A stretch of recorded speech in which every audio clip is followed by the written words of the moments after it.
Այս տարի ևս պետությունը կաջակցի գյուղատնտեսին կշարունակվի մատչելի գներով պարարտանյութերի, դիզելային վառելանյութի, սերմացուների տրամադրումը գյուղացիական տնտեսություններին։ Լոռու մարզի ներկայացված հայտերի համաձայն կտրամադրվի շուրջ 2700 տոննա ազոտական, ֆոսֆորական ու կալիումական պարարտանյութ, 265 տոննա հացահատիկի և կերաբույսերի սերմացու։ Պահանջարկ 2500 տոննա է եղել ազոտական պարարտանյութի 67 համայնքների կողմից։ Մենք արդեն մեկ խմբականակ ստացել ենք 500 տոննայի չափով, սա ևս 500 տոննայի չափով է, կբաշխեն մոտավորապես 37 համայնքների միջև, մնացած խմբականակը մոտակա 10 օրվա ընթացքում մենք ստանանք։ Մոտ 200 տոննայով ազոտական պարարտանյութի պահանջարկն այս տարի ավելացել են նախորդ տարվա համեմատությամբ, ընդգծում է փոխմարզպետ Թադևոսյանը։ Եթե մենք անցած տարի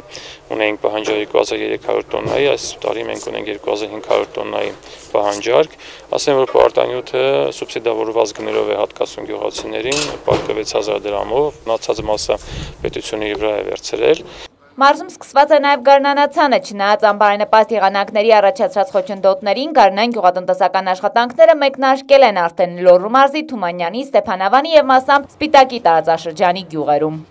Ստեփանավանի տարածաշրջանի մոտ 9 համայնքներում մենք ունեցանք մոտ 1000 հեկտար ցրտահարություն ցորենի և գարու։ Մարզպետի տեղակալը նշեց, որ գարնանացանի աշխատանքները կընթանան առանց խոչընդոտների, պարարտանյութի, դիզվառելիքի ու սերմացուի հայտ ներկայացրած բոլոր ֆերմերներն էլ կստանան իրենց հասանելիքը։ Արդեն ցանկ կատարվել է 2000 հեկտարի վրա։ Կառավարությունը նույնպես սուբսիդավորված գներով մեզ կհատկացնի և ցորեն և գարի,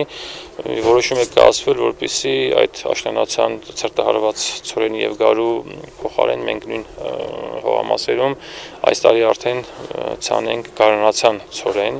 որպեսզի կարողանանք ինչ-որ ձևով այդ բերքի խնդիրը լուծել։ Դա մոտ 9 համայնքներ էին, 1000 հեկտարի մոտավորապես ցրտահարություն էր տեղի ունեցել։ Ընդհանուր առմամբ մարզի ֆերմերներն արդեն ստացել են ավելի քան 1000 տոննա ազոտական պարարտանյութ, գործընթացը շարունակական է և աջակցությունը կլինի նաև աշնանացանի համար։ Անահիտ Կարապետյան, Հավլետ Պապանյան, Մոլորակ։